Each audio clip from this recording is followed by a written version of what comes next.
इस वक्त की बड़ी खबर, बड़ी जानकारी आपको दे दूं कि नेतन्याहू की जंग के बीच हालत बिगड़ गई है। जी हां दोस्तों, बिल्कुल सही सुन रहे हैं। बेंजामिन नेतन्याहू हॉस्पिटलाइज हो गए हैं। कई गंभीर बीमारी जो है उनके बारे में निकलकर सामने आ रही कि उनको कई गंभीर बीमारी हो गई है।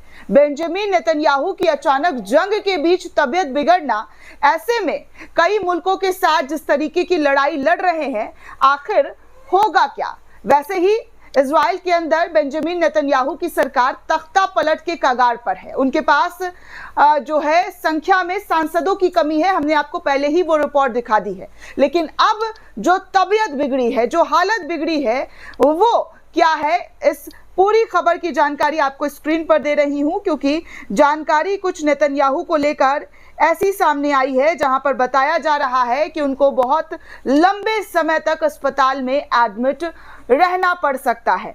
दरअसल दोस्तों, जनरल मिरर के हवाले से एक जानकारी साझा की जा रही है और इस जानकारी में बताया जा रहा है कि इजरायली प्रधानमंत्री बेंजामिन नेतन्याहू को फूड पॉइजनिंग, आंतों में सूजन की बीमारी और डिहाइड्रेशन की शिकायत हुई है। नसों के जरिए दिए जा रहे हैं तरल पदार्थ, यानी कि सिर्फ और सिर्फ नसों के जरिए जो है तरल पदार्थ ही वो खा पी पा रहे हैं, जो खाने वाली चीजें हैं वो नहीं खा पा रहे हैं। ये खबर जो है उनके विरोधी दुश्मनों के लिए शायद अच्छी हो सकती है, क्योंकि जो योजना बन रही है लगातार कई देशों के साथ, खासकर ईरान की बात की जाए, हमास की, यमन की बात की जाए, तो वो लगातार इजराइल पर अटैक कर रहे हैं। ईरान के साथ भले ही सीज फायर हो, लेकिन तैयारियों में कोई कोर कसर नहीं बची है। ईरान के लगातार सुप्रीम लीडर हो या फिर उनके रक्षा मंत्री हो या गृह मंत्री हो या फिर राष्ट्रपति हो, वो अपने तैयारियों को लेकर अक्सर मीडिया के सामने बातचीत करते हुए नजर आ रहे हैं। अब ऐसे में इजराइल के प्रधानमंत्री बेंजामिन नेतन्याहू की तबीयत बिगड़ती है, हालत बिगड़ती है, तो कई बड़ी तादाद में जो है इजराइल के लिए खतरा पैदा हो सकता है, क्योंकि इससे पहले भी नेतन्याहू के एडमिट होने की बात जो है निकलकर सामने आई थी, लेकिन तब उस पर कोई पुष्टि नहीं की जा रही थी। तब उस पर कहा जा रहा था कि नहीं, ऐसा कुछ नहीं। कई बार नेतन्याहू जंग के बीच गायब भी हो गए, तो कई सारे लोगों के जरिए बताया गया कि बंकर में छुप गए, ये हो गया, वो हो गया। वो कहने की बात है दोस्तों, लेकिन जो हकीकत है वो ये है कि नेतन्याहू की तबीयत में बार बार गड़बड़ी और गिरावट देखने सुनने को मिल रही है, जिसकी वजह से उनकी हालत, जो उनकी स्थिति जो है वो खराब होती हुई नजर आ रही है।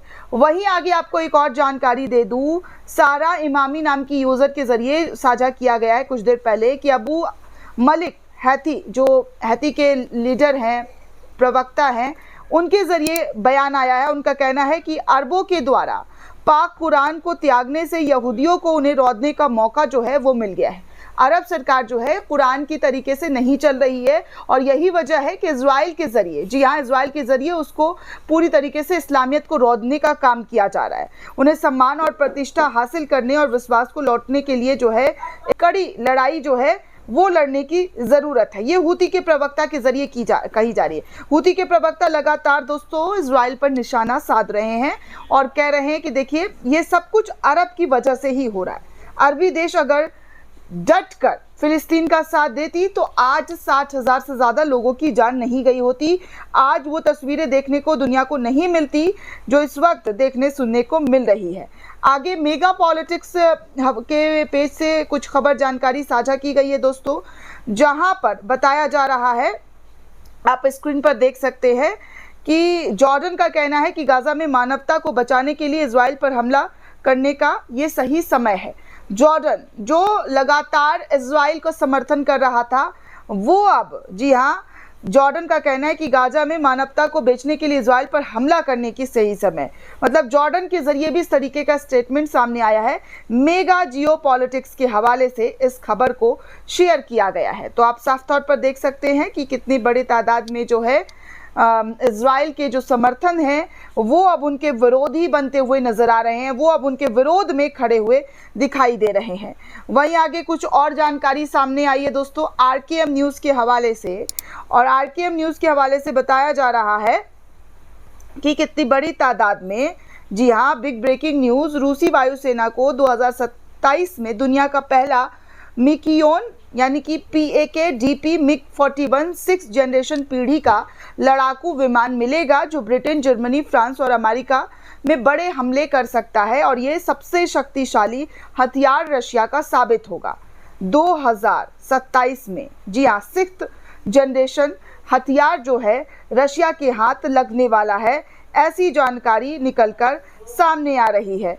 वहीं आगे आपको कुछ और जानकारी दे दूं दोस्तों, साइलेंस साइट्स के हवाले से खबर सामने आई है और उनके ज़रिए कुछ रिपोर्ट साझा की गई और उस रिपोर्ट के हवाले से बताया जा रहा है कि एक स्नाइपर ने आज राफा में शॉमेट और मरमेट नामक दंपत्ति की गोली मारकर हत्या कर दी, जब वो चुपचाप साथ में लंच कर रहे थे। अब आप सोच सकते हैं कि किस तरीके से लोगों को मारा और ख़त्म किया जा रहा है गाज़ा के अंदर।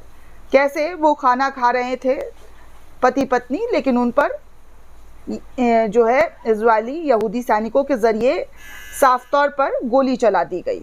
आगे दोस्तों ओपन सोर्स इंटेल के हवाले से कुछ जानकारी साझा की जा रही है और इनमें बताया जा रहा है कि कितने बड़े लेवल पर, जी हाँ, कितने बड़े लेवल पर जो है ये लड़ाई जो है लड़ी जा रही है। दरअसल IDF प्रवक्ता ने गाज़ा वासियों द्वारा एक फूड ट्रक लूटने का फुटेज जारी किया है। IDF सैनिकों को केवल यही आदेश दिया है कि मुठभेड़ मत करो, गोली मत चलाओ, सैनिकों के लिए भीड़ की जय जयकार पर ध्यान दो और उसकी सामानों को लूट लो।